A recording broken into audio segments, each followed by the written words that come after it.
Welcome back students. और आज हम नैरेशन चेंज करेंगे, यानी कि डायरेक्ट टू इनडायरेक्ट स्पीच करेंगे, जिसे आपके सिलेबस में रिपोर्टेड स्पीच कहा गया है। जनरली आपके सिलेबस में, सीबीएसई के सिलेबस में क्लास 9 और 10 में रिपोर्टेड स्पीच सिर्फ 3 सेंटेंस के लिए किया गया है। एक है असर्टिव सेंटेंस, जिसमें सिर्फ हम स्टेटमेंट रखते हैं, वक्तव्य को रखते हैं, और है इंट्रोगेटिव सेंटेंस, यानी कि सवाल पूछते हैं, और उसके बाद कमांड या रिक्वेस्ट यानी कि इम्पेरेटिव सेंटेंस, जिसमें हम किसी को एडवाइस देते हैं, हम आदेश देते हैं या हम अनुरोध करते हैं, रिक्वेस्ट करते हैं। तो आज हम एकदम सिलसिलेवार तरीके से जो रिपोर्टेड स्पीच है उसको हम जानेंगे। तो पहले हम जनरली बात कर लेते हैं असर्टिव सेंटेंस। ठीक है, असर्टिव सेंटेंस मतलब जहाँ पे सिर्फ स्टेटमेंट दिए जाते हैं, ना तो कोई उसमें सवाल पूछा जाता है। उस टाइप के सेंटेंस में ना तो कोई सवाल पूछा जाता है, ना कोई ऑर्डर दिया जाता है, ना कोई रिक्वेस्ट किया जाता है। ठीक है, तो अब देखो पहले से, we may report the words of a speaker in 2 ways. किसी भी वक्ता जो कुछ बोल रहा है उनके वर्ड को, उनके शब्दों को हम 2 तरीके से बयां कर सकते हैं। We may quote his actual words, अगर हम उसके ही वो जो बोले हैं अगर उसको ही कोट कर दें तो this is called direct speech. इसे डायरेक्ट स्पीच कहा जाता है। मतलब give me blood I shell give you freedom, किसने कहा था? नेताजी सुभाष चंद्र बोस ने कहा था। तुम लोग हमको खून दो, हम तुमको आज़ादी देंगे। तो ये जो है ये उनका स्टेटमेंट है। या अब स्वामी विवेकानंद का स्टेटमेंट ले लो, education is the manifestation of perfection already existed in man, यानी कि इंसान में जो कैपेबिलिटी है, जो एबिलिटी है, उसी का ही विकास करना एजुकेशन का मेन मकसद होता है। ये उनका ही वर्ड है। अगर उनके वर्ड को खुद आप एकदम डायरेक्ट कोट कर देते हो तो उसको हम डायरेक्ट स्पीच बोलते हैं, क्योंकि उनका वर्ड आप कोट कर रहे हो। और इनडायरेक्ट स्पीच क्या हुआ? We may report what he said without quoting his exact words, this is called indirect speech. मतलब ये है कि अगर हम उनके ही बात को बोल रहे हैं, लेकिन वो जो बोले हैं उनको एग्जैक्ट ना बोल के अपनी भाषा में उस चीज़ को बयां कर रहे हैं, उसको कहते हैं इनडायरेक्ट स्पीच। ठीक है, जैसे यहाँ पर एग्जाम्पल देखो, Rama said I am very busy now. तो Rama said I am very busy now, इसका मतलब क्या है कि रामा ने कहा कि मैं बहुत बिजी हूँ। अब रामा ने जो कहा उसी स्टेटमेंट को अगर हम यहाँ पर कोट कर दें तो ये है डायरेक्ट स्पीच। और डायरेक्ट स्पीच को पहचानने का सबसे आसान तरीका है सेंटेंस के 2 साइड पे इन्वर्टेड कॉमा, यानी सेंटेंस इन्वर्टेड, उनका जो स्टेटमेंट है वो इन्वर्टेड कॉमा के अंदर में रहेगा। लेकिन इसी चीज को अगर अपनी भाषा में बोलते हैं, जैसे Rama said that he was very busy then. अब देखो, रामा ने कहा कि वो उस समय बहुत बिजी था। तो इस चीज को हमने यही स्टेटमेंट को बोला, लेकिन थोड़ा सा घुमा के बोला। इसी चीज को हम बोलते हैं इनडायरेक्ट स्पीच। तो इनडायरेक्ट स्पीच में कोई इन्वर्टेड कॉमा नहीं रहेगा। ये क्लियर हो गया। अब चलते हैं हम अगले पार्ट पे। It will be noticed that in direct speech we use inverted commas to mark off the exact word of the speaker. ये तो सही है। In indirect speech we do not, मतलब डायरेक्ट स्पीच पे हम इन्वर्टेड कॉमा लगाते हैं। जैसे कि इस सेंटेंस में देखो, इन्वर्टेड कॉमा, ये डबल जो ऊपर में जो डबल कॉमा है इसमें ये क्या है? भरा हुआ है ये सेंटेंस। तो इसको हम डायरेक्ट स्पीच बोलते हैं। और इनडायरेक्ट स्पीच में ये इन्वर्टेड कॉमा नहीं रहता। जैसे इस स्टेटमेंट में कोई भी इन्वर्टेड कॉमा है क्या? इस स्टेटमेंट में कोई भी इन्वर्टेड कॉमा के अंदर में ये स्टेटमेंट है ही नहीं। ठीक, इसको हम इनडायरेक्ट स्पीच बोलते हैं। तो इन indirect speech we do not. It will be further noticed that in changing the above direct speech into indirect, certain changes have been made. लेकिन हमने क्या देखा? एक चीज देखा कि जब हम इस डायरेक्ट स्पीच को, ये डायरेक्ट स्पीच है, इसको इनडायरेक्ट स्पीच में बदलने की कोशिश करते हैं, मतलब इसको इसमें बदलने की कोशिश करते हैं, तब इसमें कुछ चेंज हुआ है, हम देख रहे हैं। जैसे रामा सेड आई जो था वो यहाँ पर बदल चुका है, आई हो गया है ही, एम हो गया है वाज, वेरी वेरी है, बिजी भी बिजी है, ये नाउ बदल के हो गया है देन। यानी कि जब हम डायरेक्ट स्पीच को इनडायरेक्ट स्पीच में बदलेंगे तब हमें कुछ नेसेसरी चेंजेस करने पड़ेंगे, कुछ परिवर्तन यहाँ पर करने पड़ेंगे। तो इसी चीज को ही हमें जानना है यहाँ पर, क्योंकि अगर जब हमें डायरेक्ट से इनडायरेक्ट में बदलने के लिए दिया जाएगा तो हम उसको कर पाए। तो यहाँ पर देखो, thus we have used the conjunction that before the indirect statement, that is often omitted especially in spoken English। तो क्या होता है, ये यहाँ पर ये कहना चाह रहे हैं कि हमने ये कॉन्जंक्शन है। कॉन्जंक्शन क्या होता है, जो सेंटेंस के दो पार्ट को जोड़ता है। यहाँ पर कॉन्जंक्शन क्या है, ये दैट वर्ड यहाँ पर कॉन्जंक्शन का काम कर रहा है, यानी कि दोनों को जुड़ रहा है। अब ये जो दैट है यहाँ पर, जब हम स्पोकन इंग्लिश बोलते हैं, यानी कि हम लिखने वाला इंग्लिश नहीं, बोलने वाला इंग्लिश बोलते हैं, तब दैट का इस्तेमाल जनरली नहीं होता। इसके बाद हम आते हैं the pronoun I is changed to he. The pronoun is changed in person, यानी कि प्रोनाउन मतलब यहाँ पर आई था, ये आई की जगह क्या हो गया है, ही हो गया है। हम देख पा रहे हैं ये बदल गया है, ये यहाँ पर आई था और ये ही में बदल चुका है। तो ये प्रोनाउन का चेंज यहाँ पर हम देख रहे हैं। हमने एक कॉन्जंक्शन देखा, हमने प्रोनाउन का चेंज देखा। अब the verb am is change to was. अब वर्ब जो है ऑक्सिलरी एम है वो बदल के वाज में चेंज हो गया है। Present tense is change to past. Present tense जो था वो पास्ट हो गया, यहाँ पर एम था, ये प्रेजेंट टेंस है, यहाँ पर हो गया है वाज, पास्ट टेंस में चला गया है। और जो एडवर्ब है, the adverb now is change to then. ये जो एडवर्ब है नाउ, ये बदल के हो गया है, ये जो नाउ सेंटेंस में हम देख रहे हैं ये बदल के हो गया है क्या, देन। ऊपर का नाउ देन हो गया है। ये एडवर्ब है, हम सब जानते हैं। इसे कौन सा एडवर्ब कहेंगे हम, एडवर्ब ऑफ टाइम। नाउ और देन समय को यहाँ पर बता रहा है, इसीलिए ये एडवर्ब ऑफ टाइम है। इसके बाद हम अगला रूल्स देखेंगे, rules for changing direct speech into indirect. अब जो नियम है वो डायरेक्ट स्पीच को इनडायरेक्ट स्पीच में बदलने का, इसके बारे में हम बात करेंगे, कौन कौन से नियम को हमें फॉलो करना है। व्हेन द रिपोर्टिंग और principal verb is in the past tense, यानी कि जो रिपोर्टिंग वर्ब है या प्रिंसिपल वर्ब है वो पास्ट टेंस में है, तो all present tenses of the direct are change into corresponding past tense. मतलब जितने भी कॉरस्पॉन्डिंग टेंस है वो पास्ट टेंस में बदल जाएगा। कैसे, एक एग्जाम्पल दिखा देंगे तो आप लोगों को समझ में आ जाएगा। जैसे पहला नियम बोल रहा है कि simple present becomes a simple past. इस चीज को आप बहुत ध्यान में रखिएगा। टेंस तो बदलेगा, लेकिन एक टेंस बदल के कौन से टेंस में वो ट्रांसफॉर्म हो रहा है, ये सबसे इंपॉर्टेंट चीज है। तो इसको बहुत ध्यान में रखना ताकि बाद में कोई दिक्कत ना हो। जैसे यहाँ पर एग्जाम्पल दे देते हैं, he said I am unwell. उसने कहा कि मैं ठीक नहीं हूं। अब देखो आई एम ये प्रेजेंट टेंस में है, एस प्लस V1 यानी कि सब्जेक्ट के बाद वर्ब का फर्स्ट फॉर्म बैठ रहा है। तो ये कौन सा टेंस आया, सिंपल प्रेजेंट है, क्योंकि हमने टेंस का स्ट्रक्चर में इससे पहले देखा था कि सब्जेक्ट के बाद अगर वर्ब का फर्स्ट फॉर्म होता है तो वो सिंपल प्रेजेंट टेंस होता है, यानी कि प्रेजेंट इंडेफिनाइट टेंस होता है। इसके बाद ये क्या होगा, जब ये रिपोर्टिंग वर्ब जो है, इसको हम रिपोर्टिंग वर्ब कहते हैं ना, ये जो रिपोर्टिंग और प्रिंसिपल वर्ब कहाँ जा रहा है इसको हम कहते हैं रिपोर्टिंग वर्ब। तो ये पास्ट टेंस में है, ये है पास्ट टेंस, तो ये पास्ट टेंस में है, तो यहाँ पर टेंस कैसा था, सिंपल प्रेजेंट टेंस था। ये सिंपल प्रेजेंट टेंस बदल के सिंपल पास्ट टेंस में चेंज हो जाएगा।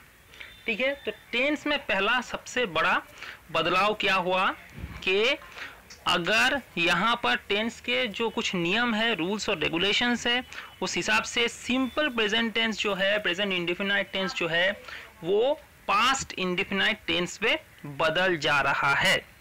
ठीक है, अगर टेंस प्रेजेंट कॉन्टिन्यूअस हो, अगर प्रेजेंट कंटिन्यूअस टेंस हो तो वो पास्ट कंटिन्यूअस टेंस में बदल जाएगा। जैसे he said my master is writing letter. उसने कहा कि मेरे मास्टर चिट्ठी लिख रहे हैं। अब देखो जो सब्जेक्ट है फिर इज है प्लस V1 प्लस ING या V4, यानी कि subject plus is plus V4 ये कौन सा फॉर्मेट में आता है, हम टेंस के फॉर्मेट में हम जान चुके हैं, ये आता है प्रेजेंट कंटिन्यूअस टेंस के फॉर्मेट में। प्रेजेंट कंटिन्यूअस किस में बदलेगा, अगर simple present tense simple past में बदलता है तो प्रेजेंट कंटिन्यूअस बदल जाएगा पास्ट कंटिन्यूअस टेंस में। यहाँ पर देखो, यहाँ पर क्या हो गया है, his master was writing letters. ठीक है, इसके बाद हम चलते हैं अगले सेंटेंस पे। A present perfect becomes a past perfect. Present perfect और वो बदल जाएगा पास्ट परफेक्ट में। यहाँ पर जैसे I have pass the examination, ये बदल गया है he had pass the examination में। ठीक है, अब यहाँ पर सबसे बड़ी बात है जो इम्पोर्टेंट चीज़ है, इसको मैं यहाँ पर एक बार बता देता हूँ, हालांकि इसके ऊपर बाद में भी चर्चा होगा। वो है ये जो आई है ये बदल के किस में ट्रांसफर हुआ है, प्रोनाउन ही, ये हम कैसे समझ रहे हैं। अब एक चीज ध्यान से देखो, he said I am unwell, उसने कहा कि आई एम अनवेल, मेरी तबीयत खराब है। उसने कहा मेरी तबीयत खराब है। अब इस चीज को आप जब इनडायरेक्ट स्पीच में बोल रहे हैं, थोड़ा सा दिमाग में इस चीज को समझने की कोशिश करो। He said I am unwell, तो उसने कहा मैं बीमार हूं। अब उसने कहा, अब इसको जब सिंप्लीफाई कर रहे हैं, उसने कहा कि वो बीमार है, ये होगा कि नहीं होगा। मतलब आई जो है वो चेंज होके क्या हो रहा है, ही हो रहा है। उसने कहा वो बीमार है बोलेंगे ना, क्योंकि वो है तो वहां का सब्जेक्ट तो बदल के वो हो जाएगा। आई तो मैं कह नहीं सकता, तो वो तो रिपीट हो जाएगा फिर डायरेक्ट स्पीच को ब्रेक करने के लिए हमें क्या करेगा, वो कह रहा है कि वो अब अनवेल कौन है, वो है, ये आपको देखना पड़ेगा। ठीक है, हर वक्त यहाँ पर जैसे he said my master is writing letters, वो उसने कहा कि मेरे जो मास्टर है वो चिट्ठी लिख रहे हैं, तो उसने कहा उसके मास्टर, तो हिज मास्टर होगा ना, माई मास्टर किस में बदलेगा, हिज मास्टर। तो इस ये आप लोग समझ गए होंगे। अब देखो नोट यहाँ पर जो बोला जा रहा है कि the shall of the future tense, the shall of the future tense is changed into should, the will of the future tense is changed into would or should. As a rule, simple past in the direct becomes the past perfect in indirect. अब यहाँ पर एक सबसे बड़ा जो खुलासा है वो यहाँ पर जानने की जरूरत है। आप ये पूछ सकते हो कि सर इस पहले सेंटेंस में ये सिंपल प्रेजेंट था, तो आपने इसको सिंपल पास्ट बना दिया, ये सिंपल प्रेजेंट था, इसको आपने सिंपल पास्ट कर दिया यहाँ पर। लेकिन अगर ये सिंपल पास्ट में रहे, अगर ये सिंपल पास्ट में ही रहे, ये जो सेंटेंस है अगर ये सिंपल पास्ट में रहे तो हम इसको किस में बदलेंगे, the horse died in the night, he said the horse died in the night. तो इसका बदलने का जो नियम है वो है सिंपल पास्ट बदल जाएगा पास्ट परफेक्ट टेंस में, मतलब और पीछे चला जाएगा। तो क्या होगा, पास्ट परफेक्ट करने के लिए हमें क्या करना है, subject plus head plus V3. He said that the horse subject plus had died in the night. तो ये जो है the horse की रात में horse मर चुका था, तो he said that the horse had died in the night, हमने इसको past perfect tense में बदल दिया। past perfect tense का जो construction है वो क्या है, subject plus had plus V3। इसके बाद देखो the tenses may not change if the statement is still relevant और if it is a universal truth we can often choose whether to keep the original tenses और change them. यानी कि यहाँ पर कहाँ जा रहा है, ये बहुत इंपॉर्टेंट है, याद रखना कि अगर कोई स्टेटमेंट अभी भी रेलिवेंट है और एक यूनिवर्सल ट्रूथ है, या अभी भी रेलिवेंट है या एक यूनिवर्सल ट्रूथ है, तो उसमें ओरिजिनल जो टेंस है उसका कोई बदलाव नहीं होगा। एग्जाम्पल क्या है, यूनिवर्सल ट्रूथ किसे कहते हैं, ऐसे the sun rises in the east, सूरज पूर्व दिशा से उगता है, पूरब से सूरज उगता है, ये यूनिवर्सल ट्रूथ है, हमेशा के लिए सच है, कभी बदल नहीं सकता। इसीलिए हम इसमें जो अगर बदलाव करने जाए तो इसका टेंस का बदलाव नहीं करेंगे। ठीक है, जैसे हम सिंपल प्रेजेंट को सिंपल पास्ट कर रहे हैं, सिंपल पास्ट को पास्ट परफेक्ट कर रहे हैं, इस तरीके से यहाँ पर हम वो बदलाव नहीं करेंगे। तो यहाँ पर देखो, जैसे I know her address said Gopi, Gopi ने कहा कि मुझे उसकी एड्रेस पता है। अब एक चीज़ देखो, गोपी को उसका एड्रेस पता है मतलब पता है, ऐसा नहीं कि बाद में वो भूल गई। पता है का मतलब उसका एड्रेस पता है ना, ये तो ट्रूथ है ना। तो ये गोपी सेड दैट ही नोज और न्यू हर एड्रेस। अब यहाँ पर एक ट्विस्ट कर दिया है, नोज के साथ न्यू भी दे दिया है। मतलब आपको यह कहा जा रहा है कि अब अगर नोज करते हो तो भी ठीक है, अगर न्यू करते हो तो भी ठीक है। तो गोपी सेड दैट, इसका कारण मैं आपको बताऊंगा बाद में। गोपी सेड दैट ही नोज और न्यू हर एड्रेस, उसको उसके एड्रेस उसे पता है। आप किस तरीके से सेंटेंस को ले रहे हो। अगर आपको इसको यूनिवर्सल ट्रूथ, क्योंकि मुझे जितना मालूम है कि कोई एड्रेस अगर एक बार जान लेते, किसी के घर में घूम पे आए, तो आपको एड्रेस पता रहता है ना। अब भूलते थोड़ी हो, अब भूल जाओगे, ऐसा कि थोड़ी होता है, आपको एड्रेस पता रहेगा। लेकिन कुछ जो लोग ये बोलेंगे कि उनको एड्रेस याद नहीं रहता बाद में, जहाँ पर उनको बहुत एड्रेस देना पड़ता है। जैसे पोस्टमैन के लिए एड्रेस सब याद रखना क्या पॉसिबल है, कितने एड्रेस पे वो लेटर डिलीवर करता है। तो बात यह है, कोई याद रख सकता है, कोई नहीं याद रख सकता है। तो ये दोनों केसेस यहाँ पर रेलिवेंट, इसीलिए नोज या न्यू दोनों ही लगाया गया है। ठीक, इसके बाद देखो, the teacher said the earth goes around the सन।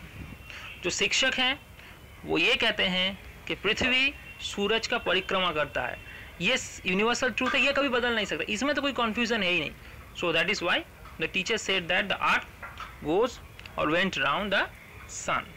यहाँ पर गोस और वेंट क्यों किया गया है, यहाँ पर इसीलिए वेंट किया गया है क्योंकि अब फिर से वही प्रॉब्लम आ जाता है कि आपके अंदर में कोई कंफ्यूजन है कि नहीं। लेकिन मैं सारे बच्चों को ये चीज़ बता देना चाहता हूँ, इनको क्लियर कर देना चाहता हूँ, ये जो स्टेटमेंट है ये यूनिवर्सल ट्रूथ है। आप कभी भी इसका जो टेंस है वो नहीं बदलोगे, अब ऐसे ही रहने दोगे। यहाँ पर वेंट भले ही दिया है, ठीक है, मैंने आपको कारण बता दिया कि वेंट क्यों होता है, लेकिन आप गोज सेम रखोगे क्योंकि आपकी उतनी कैपेबिलिटी नहीं है कि आप याद कर पाओ कि हाँ ये वाला इसका सिद्धांत बदल भी सकता है। तो उस कंफ्यूजन में, उस चक्कर में आप ना रहना। आप यहाँ पर पहले सेंटेंस में भी मैं आपको बताता हूँ कि आपको मैंने लॉजिक बता दिया कि नोज क्यों न्यू क्यों लिखा हुआ है, क्योंकि कंफ्यूजिंग केसेस है ये। तो आप ये जो सेम है, इसका जो सेम है ये सेम रखोगे टेंस, यानी कि Gopi said he knows her address. ठीक है, इसके बाद हम चलते हैं अगले स्टेटमेंट की ओर। German is so easy to learn, she said. तो she said German is or was में जर्मन इज ले लो, is easy to learn, German सीखना आसान है। अब हम यहाँ पर एक चीज फिर से बता रहे हैं कि आप ये कंफ्यूजन में नहीं रहिएगा कि हम इसका टेंस को रहने देते हैं या बदलते, क्योंकि आपकी उतनी कैपेबिलिटी नहीं है इस समय इस समझने का। ठीक है, तो इसीलिए यहाँ पर देखो कारण भी बता दिया गया है। The past tense is often used when it is uncertain if the statement is true or when we are reporting objectively. Past tense का इस्तेमाल तब होता है जब आपके मन में संदेह रहता है। अगर संदेह रहे कि ये स्टेटमेंट सच है या यहाँ पर फॉल्स है, गलत है, तो आपको यहाँ पर क्या करना है, आपको जो चीज़ फॉलो करना है यहाँ पर वो है, मैं जो आपको सजेस्ट करूँगा, आप टेंस को सेम रखना, आप यहाँ पर बदलने मत जाना, क्योंकि उतना कैपेबिलिटी आपके अंदर में नहीं है कि आप उसको डिटेक्ट कर पाओ। ये वो कहेगा ना कि अर्थ वेंट अराउंड द सन, जिसको कंफ्यूजन है टीचर के बातों पर, लेकिन यहाँ पर कोई कंफ्यूजन की बात ही नहीं है। ये हम सब सारे जानते हैं कि कौन सा स्टेटमेंट ट्रू है। ठीक है, पहले वाले स्टेटमेंट में थोड़ा कंफ्यूजन आपको हो सकता है, इसमें क्या कंफ्यूजन है, इसमें तो अर्थ गोज अराउंड द सन, ये तो एकदम ट्रू है ना। अब कोई इंसान जिसके अंदर में कंफ्यूजन है वो बोलेगा, लेकिन आपके अंदर में तो कंफ्यूजन है ही नहीं, कि आप तो जानते हो इस चीज, इसलिए मैं कहूँगा। इसके बाद देखो, if the reporting verb is in the present tense, the tenses of the direct speech do not change. For example, we may rewrite the above examples putting the reporting verb in the present tense. मतलब reporting verb अगर present tense में हो तो tense, direct speech का जो tense है उसमें कोई बदलाव नहीं होंगे, टेंस में कोई बदलाव नहीं होंगे, लेकिन बाकी जो है जैसे प्रोनाउन है या एडवर्ब है उसमें तो जरूर चेंजेस आएंगे। जैसे he says he is unwell, ये कौन सा स्टेटमेंट, ये पहले आ जाओ, ठीक है। यहाँ पर बोला था ना कि he said I am unwell, तो इसने क्या किया यहाँ पर, ही सेड है, ये तो रिपोर्टिंग वर्ब है, ये पास्ट टेंस में था। अगर रिपोर्टिंग वर्ब प्रेजेंट टेंस में होता है, ये देखो ये प्रेजेंट टेंस में है, तो ये ही सेज, अगर वो प्रेजेंट टेंस में होता है तो he says he is unwell, तो दैट लगा देना इसके साथ, he says that he is unwell, that जरूर लगा देना, ठीक है। इसके बाद हम चलते हैं अगले स्टेटमेंट की ओर।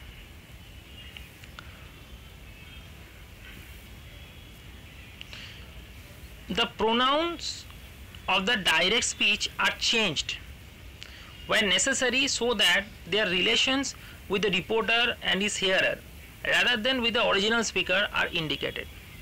Observe the following example. ये बार बार कह रहा हूं कि प्रोनाउन जो है, प्रोनाउन किसे कहते हैं, जो नाउन की जगह पे बैठता है। अगर डायरेक्ट स्पीच में the pronouns of the direct speech are changed where necessary, जो डायरेक्ट स्पीच का प्रोनाउन है उसको बदलना होगा जहां पर जरूरत पड़ेगा, so that their relations with the reporter and his hearer rather than with the original speaker are indicated.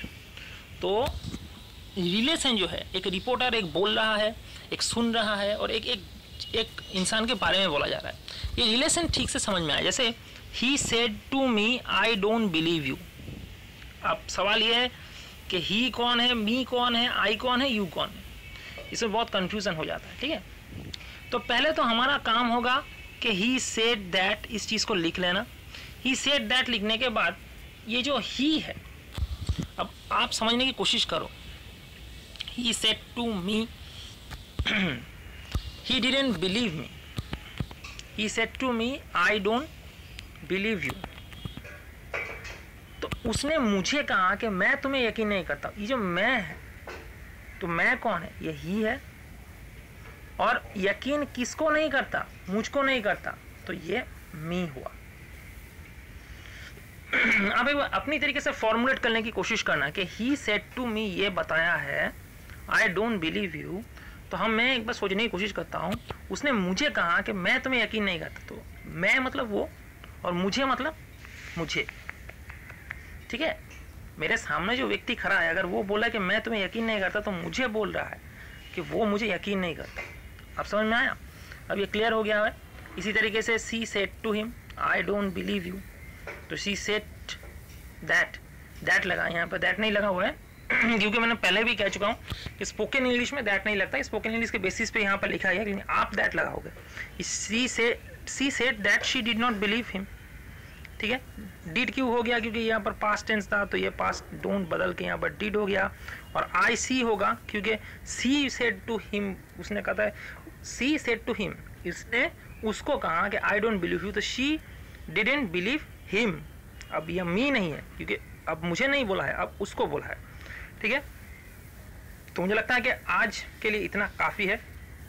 अभी अब आपका सर चकरा रहा होगा इस टाइम पे, इतना ही काफ़ी आज के लिए। अगर कोई भी कंफ्यूजन हो किसी भी चीज़ के लिए यहाँ पर जहाँ तक पढ़ाया गया है, अगर समझने में कोई दिक्कत हो तो मुझे ज़रूर बताना कमेंट बॉक्स में, ओके। तब तक के लिए इतना ही।